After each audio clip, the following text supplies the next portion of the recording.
So yesterday we had 46 degrees. It was beautiful out. Snow was melted and we had bare ground. Actually, it was raining. And then the weather man said that we were going to get some nasty weather. Well, I don't know if this is nasty weather, but it sure is a change from yesterday. They're saying that we're going to get 8 to 12 inches. So I'm going to get the tractor out and start pushing snow and get ahead of it, because if we get that much snow, well, they've already shut down counties, they shut down schools. There's not a whole lot of road graders out there cleaning the road. It's just kind of everybody just stay put. So I need to get my driveway cleaned out, because if we get 12 inches of snow all dumped on us, and this is that wet, heavy snow that just packs, it'll be a bit of a pain in the butt to try to move 12 inches of snow. I might as well just move the 4 inches of snow, 4 or 6, whatever we have now. And then we're gonna get more during the night, and then I'll have to plow more snow later. Welcome to Michigan. That's why they say pure Michigan.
Anybody want to buy a white Camaro? It blends in perfectly with the traffic on a day like today. So how much snow did we get?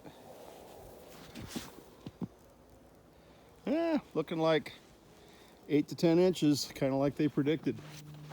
You know, sometimes you wish you had the camera running. You guys would have got a good shot, because under that snow is like ice. We had rain yesterday. It must have froze before the snow came during the night. I got off the tractor and yep, zip, boom, down I went. It would have been funny if I'd had that on camera. Anyhow, we got the driveway. Oh, look, they're clearing the roads finally. We got the driveway clear enough that we can get up and down it just fine. And got the tractor put back away. Shut the door. I'm gonna go up to the house, get a hot cup of coffee, and catch you guys later. Until the next time, take care and God bless.